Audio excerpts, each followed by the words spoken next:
ठीक है, स्टार्ट करें। अब देखो ये जो टॉपिक है इसमें से कुछ सबसेक्शंस हमने ऑलरेडी डिस्कस किए भी हैं पास्ट टॉपिक्स में। मैं आपको याद भी करवा दूंगा कहाँ पे हमने क्या पढ़ा हुआ है। तो कुछ चीज़ें रिपीटेशन में जाने वाली है, बाकी नए सबसेक्शंस आएंगे।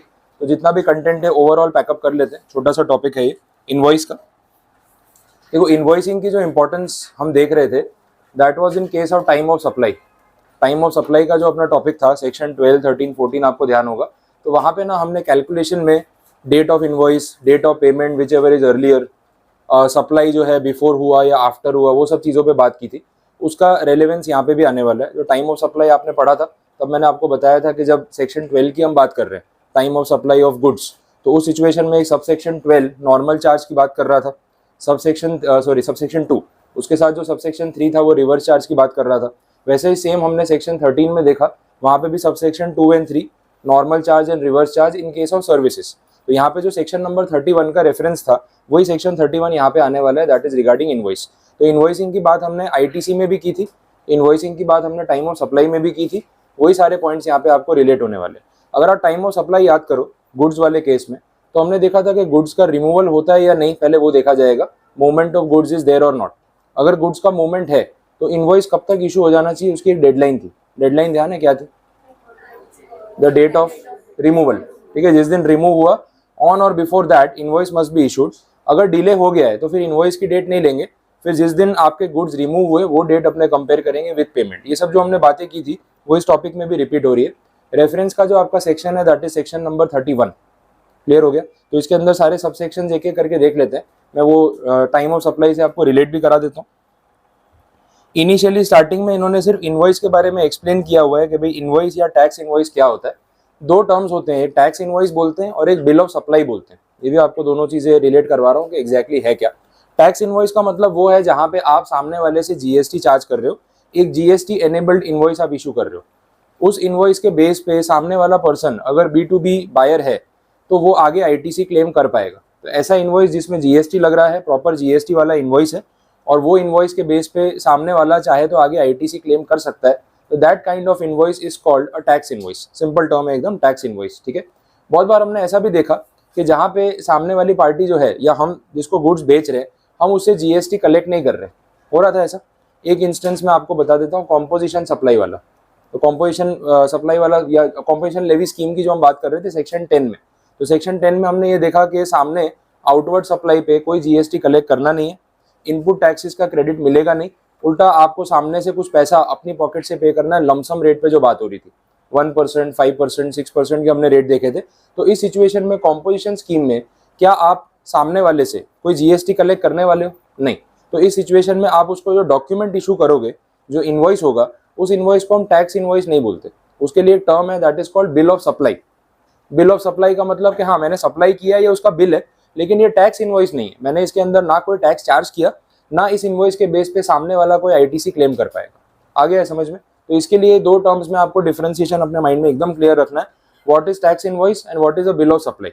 दोनों पे बातें इस चैप्टर में सेक्शन वाइज होने वाली है, लेकिन स्टार्टिंग में मैंने आपको एक मीनिंग उसका क्लियर कर दिया। ठीक है, चलो देखते हैं।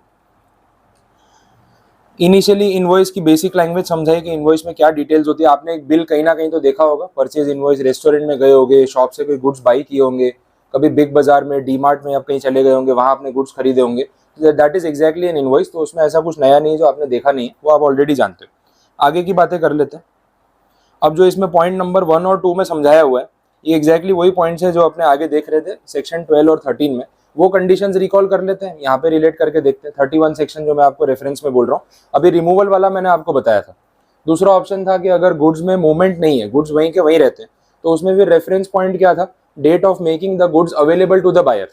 ठीक है, जिस दिन गुड्स अवेलेबल हुए ऑन और before that invoice must be issued.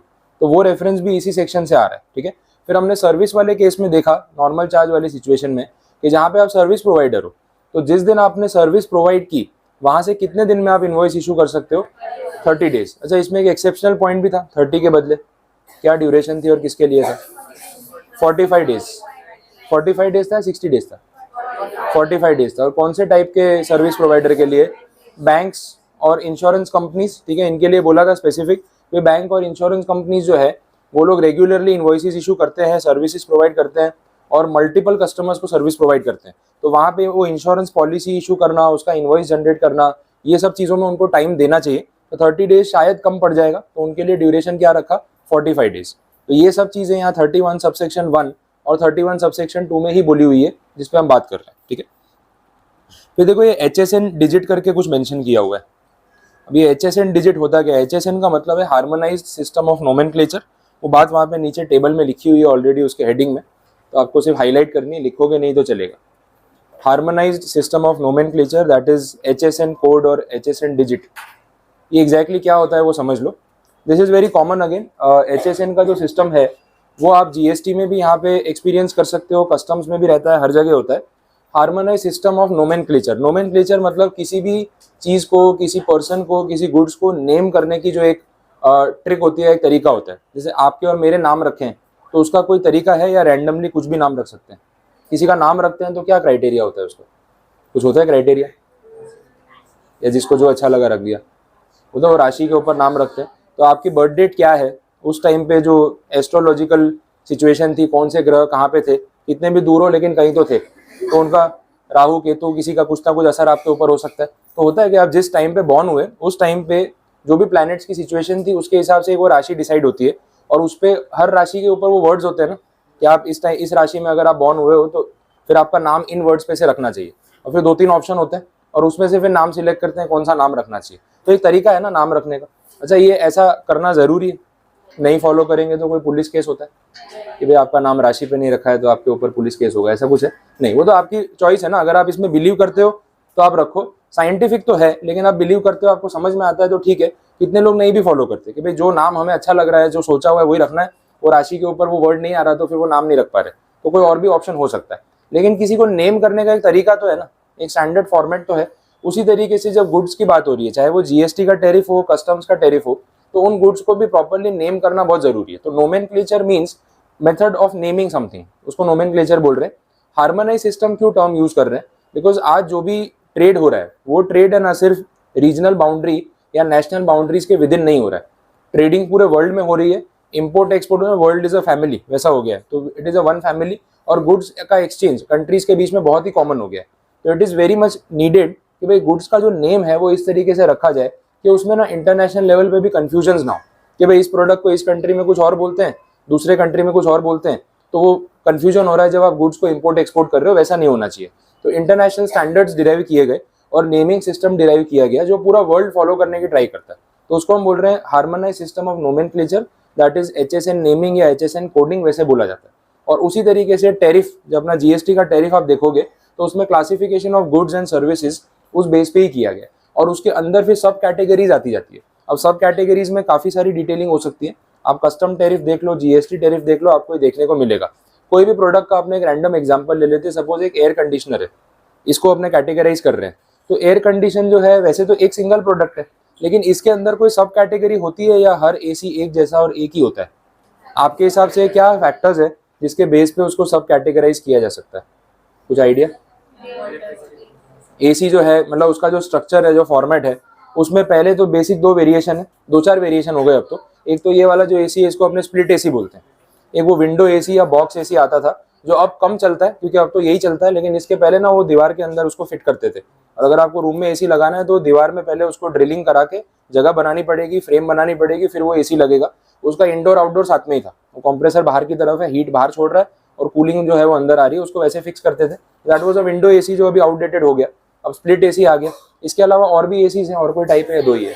एक वो सेंट्रलाइज वाला भी होता है, एक वो बीच में जो लगता है जिम में या फिर आपने देखा होगा रेस्टोरेंट्स में लगाते हैं, तो वो सेंट्रली कूलिंग करता है।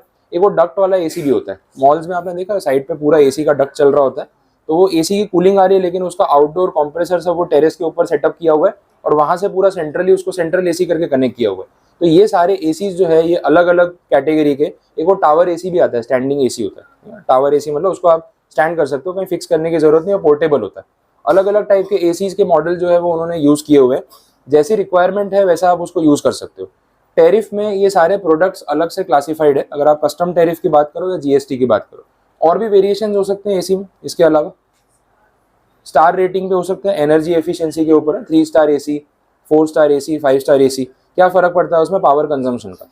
तो जनरली आपको सेलर सजेस्ट करेगा कि आपका यूज़ जो है अगर बहुत नंबर ऑफ आवर्स का और कंटिन्यूस है, और मेरा एसी का यूज़ है दिन में तो रेगुलर चलना है, हर बैच में यूज़ होना है, तो 10 से 12 घंटे तो एसी चलने ही वाला है, तो उसका यूज़ जो है वो इतना ज़्यादा है कि मैं जितना हाई स्टार रेटिंग लूँगा, इनिशियली मैं उसके पैसे ज़्यादा भी दे रहा हूँ, तो कहीं ना कहीं बाद में मुझे वो एनर्जी एफिशिएंसी में वो सेविंग्स करके दे देगा, वो पैसा रिकवर हो जाएगा। आप घर पे लगा रहे हो, रेगुलर यूज़ नहीं करते हो, कभी कभार गर्मियों के सीजन में यूज़ कर लेते हो, तो लो स्टार रेटिंग भी होगा चलेगा, तो थोड़ा सस्ता पड़ जाएगा, तो बजट में भी आ जाएगा। तो ये सब चीज़ें उस तरीके से भी बाइफरकेट हो सकती है।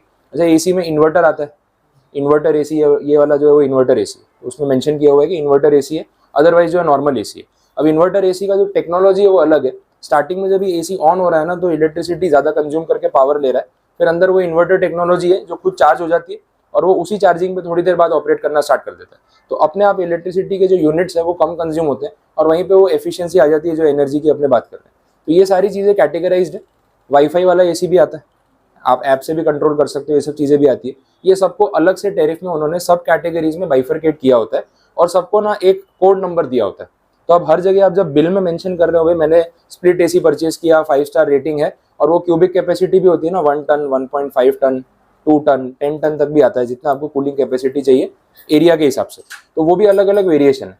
तो हर एक को एक कोड दे देते हैं, और वो कोड नंबर जो है वो इनवॉइस के अंदर मेंशन कर देते हैं, जिससे मालूम पड़ जाता है कि ये कोड नंबर इस कैटेगरी के प्रोडक्ट को टैरिफ में दिया हुआ है। तो उसको रिकग्नाइज करना सबके लिए बहुत ईजी। और आप बिल्स में देखना, जीएसटी वाले बिल में ना एक कॉलम होती है जिसमें HSN कोड का एक हेडिंग दिया होता है। आप serial number, particulars, rate, quantity, total amount, एक HSN कोड का कॉलम बहुत कॉमन है, और उसमें कोड नंबर लिखा होता है जो प्रोडक्ट आपने बाई किया उसका। वो कोड नंबर कहाँ से आया, वो जीएसटी के टैरिफ में मेंशन किया हुआ। आ गया समझ में? अब इसमें ना जो कोड नंबर की बात हो रही है, अपन इनवॉइस की बात कर रहे हैं, तो क्या हर इनवॉइस में कोड नंबर मेंशन करना नेसेसरी है हर गुड्स का या नहीं? वो डिपेंड करता है कि सेलर का या सप्लायर का टर्नओवर कितना है, उसके ऊपर उसको बोला हुआ है कंप्लायंस फॉलो करने के लिए। जो टेबल आपको क्लैरिफाई कर रहा है देख लो, 1 अप्रैल 2021 से इफेक्टिव है ये। इसमें बोला है कि अगर आपका aggregate turnover preceding financial year में 5 करोड़ रुपीस तक का है, तो आप बिल में जो HSN कोड मेंशन करोगे उसमें 4 डिजिट्स मेंशन करोगे तो चलेगा। 4 डिजिट्स लिखने होते हैं, ज़्यादा होते हैं उससे, 6 डिजिट तक होता है। और अगर 5 करोड़ से ज़्यादा आपका टर्नओवर है तो पूरे 6 डिजिट्स आपको HSN कोड के मेंशन करने पड़ेंगे, वैसा होगा। ठीक है, तो ये आपको MCQ के लिए याद रखना है। अप टू 5 करोड़ टर्नओवर है तो 4 डिजिट मेंशन होते हैं, 5 करोड़ से ज़्यादा टर्नओवर है तो 6 डिजिट मेंशन होते हैं। यूजुअली आपको स्मॉल सप्लायर्स में, शॉप ओनर्स में आपको 4 डिजिट ही मिलेगा, बिकॉज 5 करोड़ का टर्नओवर एक मीडियम लेवल असेसी के लिए मोर देन इनफ हो जाता होगा, तो उसमें फिर वो 6 डिजिट मेंशन नहीं करते। ठीक है, आगे बढ़ते हैं। अब सेक्शन की बात कर लेते हैं। सेक्शन 31 में आपको बता रहा था, जो रिपीटेशन वाली बात मैं कर रहा था वो यहाँ पे रेफरेंस है पूरा। 31 का सबसेक्शन 1 जो है आपका exactly that is related to section 12 time of supply of goods. अब वहाँ पे नोट करके रख सकते हो क्योंकि आपने वो चीज़ पढ़ी हुई है। फिर इसके बाद 31 subsection 2 that is exactly section 13, जो हम सर्विसेज की बात कर रहे थे, वो 30 डेज 45 डेज जो मैं आपको बता रहा था। और उसके साथ साथ वो रूल 47 भी देखो यहाँ रिपीट किया हुआ है, वहाँ पे भी अपन ने रूल 47 की बात की थी जब मैंने आपको टाइम ऑफ सप्लाई एक्सप्लेन किया था, तो ये वही टॉपिक है। ठीक है, पता चला ये, तो ये पूरा सेम है, रिपीट नहीं कर रहा हूँ मैं फिर से।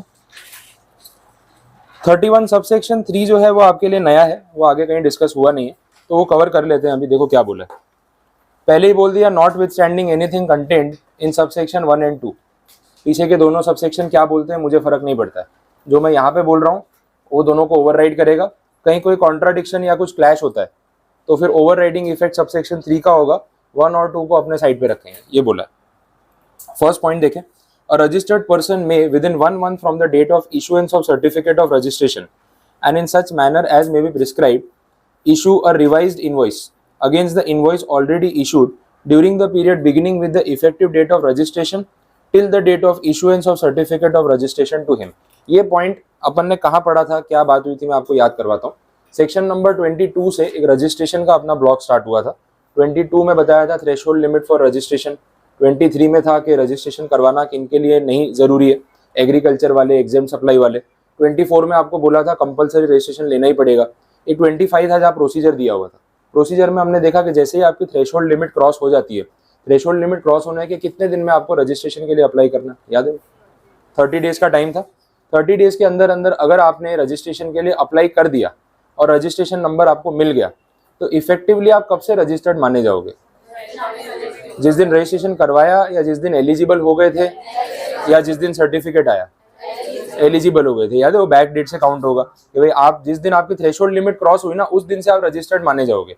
अब प्रॉब्लम ये है कि जिस दिन थ्रेशोल्ड लिमिट क्रॉस हुई आपने एक्चुअली में उस दिन इमीडिएट रजिस्ट्रेशन नहीं लिया था, आपने 10-15 दिन बाद अप्लाई किया होगा, उसके 2-3 दिन में रजिस्ट्रेशन सर्टिफिकेट आ गया होगा, तो ये बीच के जो 15-17 दिन चले गए उसमें आपने जो इन्वॉइसेस इशू किए होंगे ना वहाँ प्रॉब्लम हुई होगी। वो विदाउट जीएसटी वाले इन्वॉइस थे पर उस पर बोला गया कि जीएसटी सबमिट करो, ये पॉइंट है। तो मैंने आपको बोला था इन्वॉइसेस रिवाइज करने पड़ेंगे, नए इन्वॉइस देने पड़ेंगे जीएसटी वाले। तो या तो पहले से कस्टमर को आप बोल के एक बार के लिए उसे जीएसटी का अमाउंट ले लो, उसको इन्फॉर्म कर दो मैंने जीएसटी नंबर के लिए अप्लाई किया है या मेरी लिमिट क्रॉस हो गई है तो मुझे आपसे जीएसटी अल्टीमेटली चार्ज करना ही है।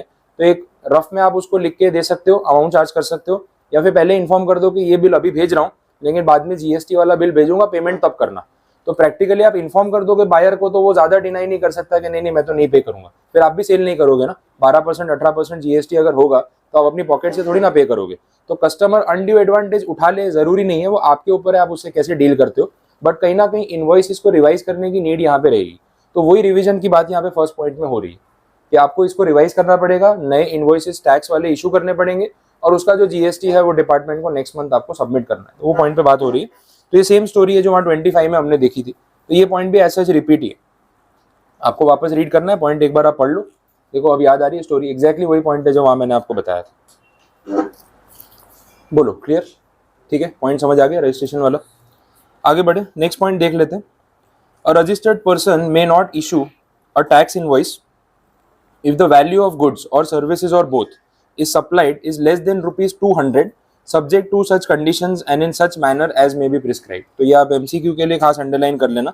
यहाँ पे बोला हुआ है कि जो भी गुड्स या सर्विसेज आप प्रोवाइड कर रहे हो एज अ रजिस्टर्ड पर्सन, आप जीएसटी में रजिस्टर्ड हो, लेकिन वो सप्लाईज जो है ना उसकी वैल्यू बहुत कम है, 200 रुपीज से ज्यादा नहीं है, उतना छोटी क्वांटिटी में आपने गुड्स बेचा हुआ है, तो सब्जेक्ट टू कंडीशंस जो भी रूल्स में दी होगी आपको ये एग्जेम्पशन मिल सकता है कि इतने छोटे से अमाउंट के लिए आप जीएसटी वाला बिल इशू नहीं करोगे तो चलेगा, ये एक आपको रिलीफ दिया हुआ है। तो स्मॉल असेसीज को बेनिफिट हो जाएगा, बार बार जीएसटी इनवॉइस नहीं इशू करना है तो चलेगा।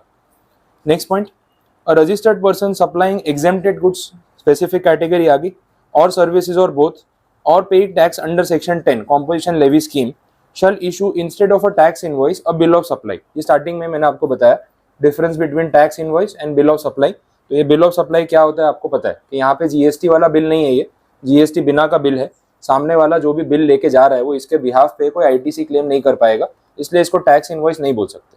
तो टैक्स इनवॉइस जनरली तभी बोला जाता है जब बिल टैक्स वाला हो और सामने वाले को उसका क्रेडिट मिलने वाला। Provided the registered person may not issue a bill of supply if the value of goods और सर्विस और बोथ और सप्लाइड इज लेस देन ₹200। वही पॉइंट आ गया वापस से, वो प्रोविजो सेम ही है जो ऊपर वाला पॉइंट था, नया कुछ नहीं।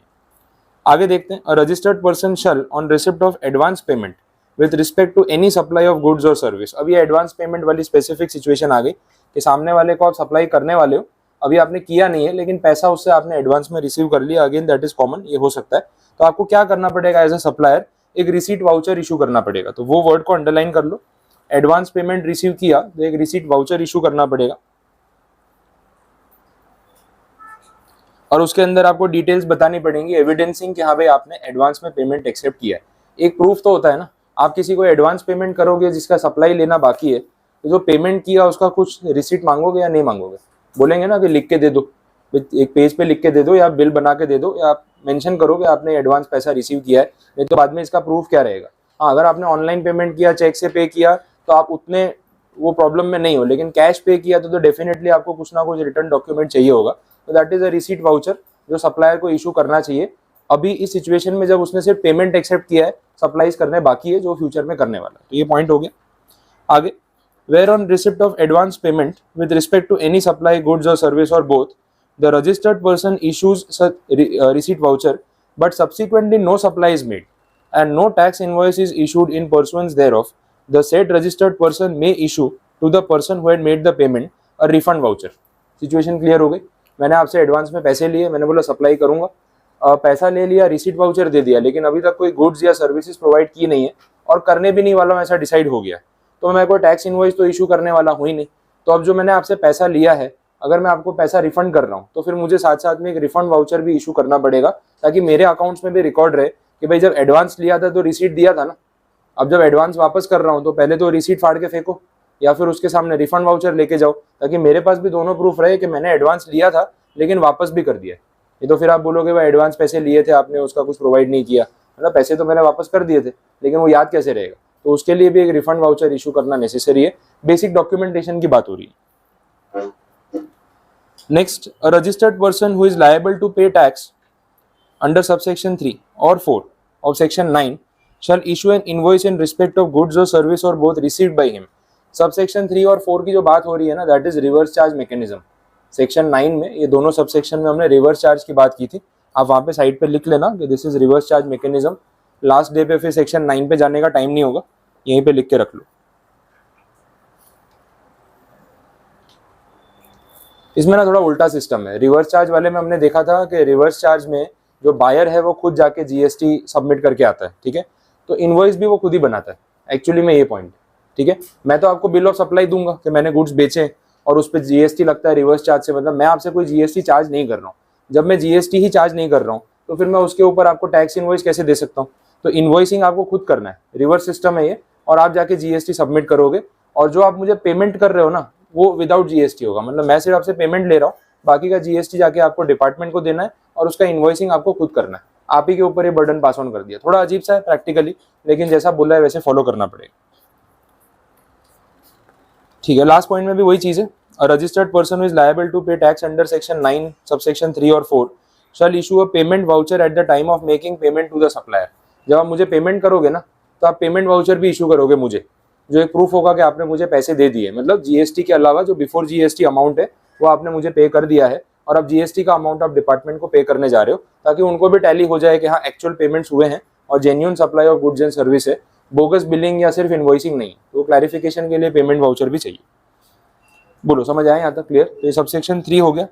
सबसेक्शन 4 मैंने आपको करवा दिया था वहीं पे जब हम टाइम ऑफ सप्लाई देख रहे थे, तो आपको याद होगा लास्ट में जब इलस्ट्रेशन सॉल्व कर रहे थे दो स्पेसिफिक इंस्टेंसेस मैंने आपको बताए। एक वो स्टेटमेंट ऑफ अकाउंट वाला जहाँ कंटिन्यूस सप्लाई ऑफ गुड्स हो रहा है। कंटिन्यूस सप्लाई ऑफ गुड्स वाले केस में ये था कि मैं आपको ऑन अकाउंट गुड्स भेजता रहता हूँ, मल्टीपल इनवॉइसेस जनरेट होते रहते हैं, पेमेंट्स भी आप रेगुलर इंटरवल में लमसम भी कर देते हो, कितनी बार इनवॉइस टू इनवॉइस बेस होता है। तो इस सिचुएशन में ना डेट ऑफ रिमूवल टैली करना पॉसिबल नहीं होता है, तो हम उसमें क्या करते हैं, date of statement of account tally कर लेते हैं, which is the last date for issue of invoice. तो ये वही सबसेक्शन है जो वहां पे देखा था, ये कवर हो चुका है ऑलरेडी, ठीक है। आगे देखें, 31 subsection 5 is regarding continuous supply of services. अब पहले डिफाइन कर लेते हैं what is continuous supply of service, क्योंकि ये अपना डिस्कस हुआ नहीं था। कंटिन्यूस सप्लाई ऑफ सर्विसेज का मतलब ये है कि मैं आपको जो भी सर्विसेज प्रोवाइड कर रहा हूँ वो एटलीस्ट 3 मंथ्स के लिए मैं आपको कंटिन्यूस बेसिस पे प्रोवाइड कर रहा हूँ। वन टाइम सर्विस नहीं है, रेगुलर बेसिस पे आप मुझसे सर्विस अवेल कर रहे हो और उसका जो पेमेंट है वो भी आप मुझे रेगुलर इंटरवल पे कर रहे हो। तो इसको अपने क्या बोलेंगे, that is continuous supply of services. For example आपका पोस्टपेड मोबाइल कनेक्शन, आपके घर पे जो वाईफाई कनेक्शन होगा उसकी बात कर लो, आप डीटीएच केबल कनेक्शन होगा उसकी बात कर लो, जो आपको कंटिन्यूस बेसिस पे सर्विस मिल रही है। अब कोई वाईफाई या टीवी कनेक्शन लेता है तो 1 महीने के लिए तो लेगा नहीं, कंटिन्यूस चलाएगा। तो 3 महीने तक कंटिन्यूस अगर आपने यूज कर लिया तो वो इस कैटेगरी में आएगा। और सामने वाला उसका इनवॉइसिंग आपको रेगुलर इंटरवल पे कर रहा है। अब invoicing regularly mostly monthly basis पे होता है, तो आपने कनेक्शन 3 महीने के लिए लिया होगा, तो हो सकता है सामने वाले ने आपसे 3 महीने का एक साथ पेमेंट मांग लिया हो, या 3 मंथ्स में आप रिचार्ज करवा लेना, या हर महीने आप पे करो, सर्विसेज यूज करते जाओ, तो एवरी मंथ आपको पे करना है। तो कंटिन्यूसली 3 मंथ्स तक कंटिन्यू हो गया तो इस कैटेगरी में इस डेफिनेशन में कवर हो जाएगा। ये इसका बेसिक आइडिया है। जो सेक्शन 2 अपना आगे देख रहे थे उसमें भी इसको ऐसे ही डिफाइन किया हुआ है, उस बेस पे मैं आपको डेफिनेशन बता रहा हूँ, ठीक है। तो वहाँ पे रेफरेंस मिल जाएगा 3 मंथ्स वाला, और नीचे मेंशन किया भी है, यहाँ पे आपको वहाँ जाने की जरूरत नहीं है। कंटिन्यूस सप्लाई सर्विस मीन्स करके बोला है ना, उसमें वो 3 मंथ्स वाली कंडीशन है, ठीक है। तो इनवॉइसिंग के लिए क्या बोला है वो देख लेते हैं। बोला where the due date of payment is ascertainable from the contract, क्योंकि सर्विस है ना, कोई टेंजिबल गुड्स नहीं है उस हिसाब से। तो भाई आपके और मेरे बीच में सर्विस प्रोवाइड करने के लिए कॉन्ट्रैक्ट हुआ है, उस कॉन्ट्रैक्ट में पेमेंट की ड्यू डेट जो है वो कॉन्ट्रैक्ट में मेंशन्ड है, असर्टेनेबल है, तो इनवॉइस फिर जो है उस डेट तक इशू हो जाना चाहिए। सिंपल टर्म्स में बोला है, रेफरेंस डेट ढूंढ रहे हैं ना, इनवॉइस कब तक इशू करे, वही याद करो टाइम ऑफ सप्लाई का concept. Removal, making available, 30 days, 45 days, कुछ तो रेफरेंस होगा। यहाँ रेफरेंस क्या बोला कि आपके और मेरे बीच में कंटिन्यूस सप्लाई ऑफ सर्विस का जो कॉन्ट्रैक्ट हुआ है उस कॉन्ट्रैक्ट में पेमेंट की ड्यू डेट डिफाइंड है, तो वो ड्यू डेट ही डेडलाइन है जब तक इनवॉइस इशू हो जाना चाहिए। सिंपल टर्म्स रखे। दूसरा ऑप्शन क्या है, where the due date is not ascertainable from the contract, mention नहीं किया हुआ है, invoice shall be issued before or at the time when the supplier of service receives the payment. तो payment base पे बोल दिया कि इनवॉइस इशू कर देना। तीसरा option, where the payment is linked to the completion of an event, the invoice shall be issued on और before the date of completion of that event. ये इवेंट बेस्ड हो गया ना, तो स्पेसिफिक डेट नहीं है कि भाई किस दिन पेमेंट करना है, वो ड्यू डेट कुछ फिक्स नहीं है। जब इवेंट खत्म होगा तब पैसे दे देना, तो फिर इवेंट जिस दिन खत्म होगा उस दिन इनवॉइस भी इशू कर देना, तो डेडलाइन हो गई। ये 3 पॉइंट आपके लिए 3 एमसीक्यू के बराबर है। एक स्पेसिफिक पूछा होगा और आपको याद आना चाहिए कि इनवॉइस की लास्ट डेट क्या होगी। याद नहीं है तो फिर मार्क्स चले जाएंगे। और टैक्स के पेपर में मैंने आपको बोला ही है कि तैयारी पक्की रखनी पड़ेगी। ऑप्शन के भरोसे जाओगे तो वो एक ट्रैप है, वो लालच है। आप सोचोगे ऑप्शन में से लगा लेंगे, तो सारे ऑप्शन एक जैसे लगेंगे तो पूरे ट्रैप हो जाओगे, फिर वही तुक्का लगाने वाली बात हो जाएगी। प्रिपरेशन ऐसी होनी चाहिए, क्वेश्चन पढ़ने के बाद ऑप्शन ना पढ़ना पड़े, फिर भी आंसर दिमाग में हो। अगर आप उस लेवल पे जा रहे हो तो नेगेटिव मार्किंग आपके लिए कोई बैरियर है ही नहीं। अपने पास स्टूडेंट्स ऐसे हैं जो नेगेटिव मार्किंग वाले पेपर में 85, 87 तक स्कोर किया हुआ है, ये टैक्सेशन के पेपर में। यही सिलेबस है, यही मैंने पढ़ाया हुआ है, सेम कंटेंट है, और उनके लिए भी नेगेटिव मार्किंग थी, लेकिन उसके बाद भी वो 80+ अगर स्कोर कर रहे हैं ना, वो प्रिपरेशन वैसा है कि उनको ऑप्शंस की जरूरत ही नहीं। उनको पता है कि आंसर यही आने वाला है, तो पहले क्वेश्चन पढ़ा, अपने हिसाब से अपना कंटेंट याद किया कि क्या आंसर होना चाहिए, फिर ऑप्शन से मैच कर रहे। तो ऑप्शन पे डिपेंड होके जाना एमसीक्यू पेपर में सबसे खतरनाक चीज है, वो नहीं करना चाहिए। तो आपका प्रिपरेशन इन डेप्थ होना चाहिए, वो बैक ऑफ द माइंड वो लिबर्टी लेके मत चलना कि ऑप्शन है ना उसमें से देख लेंगे। वो बहुत गलत मेथड है, क्योंकि यहाँ फिर वो माइनस में जो 0.25 होगा उसका इम्पैक्ट आपके प्लस वाले मार्क्स पे पड़ने वाला है, जो मैंने आपको स्टार्टिंग में बताया था। तो बैक ऑफ द माइंड ध्यान रखना कि अपने को एकदम अच्छे से उसको प्रिपेयर करना। क्लियर? चलो आगे देखें। 31 सबसेक्शन 6 में क्या बोल रहे हैं वो देख लेते हैं। In case where the supply of service ceases under a contract before the completion of supply.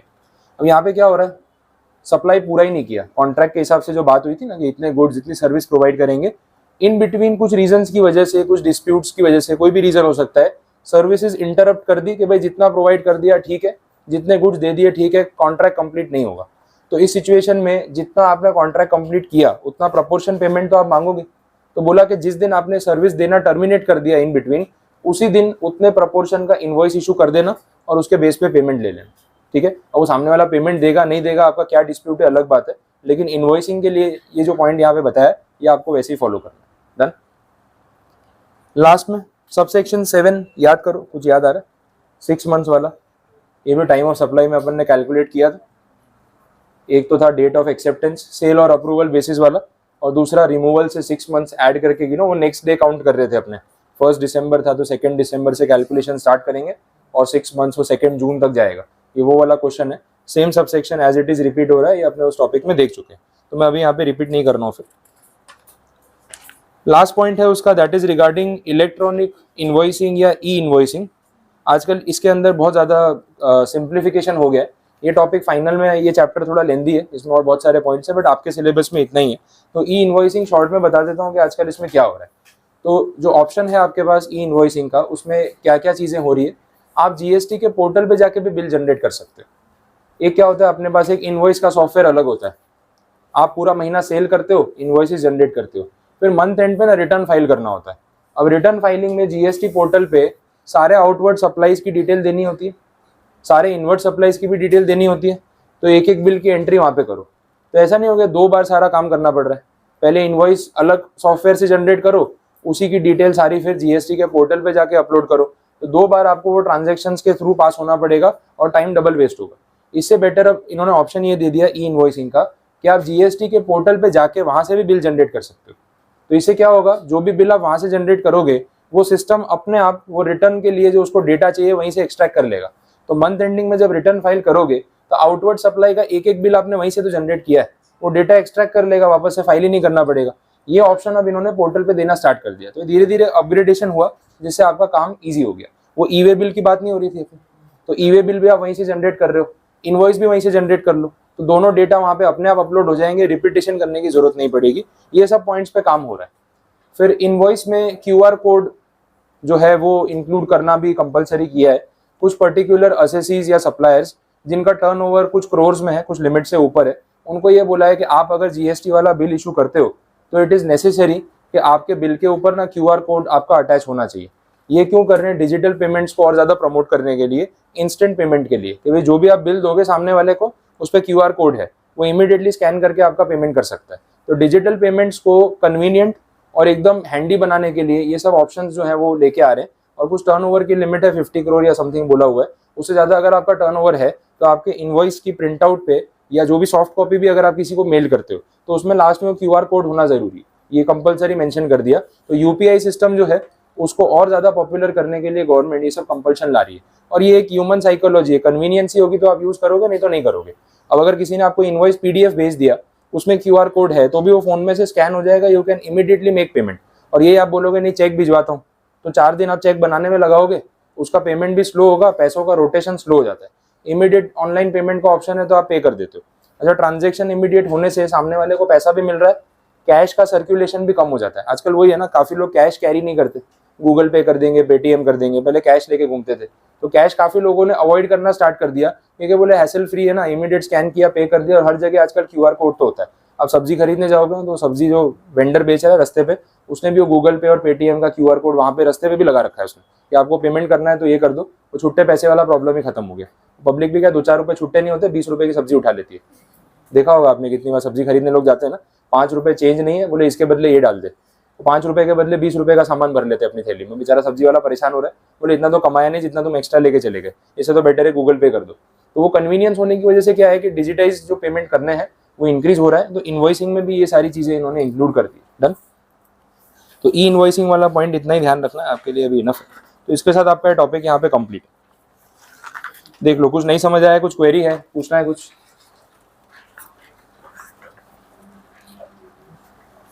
Clear यहाँ तक पता चला? ठीक है, डन।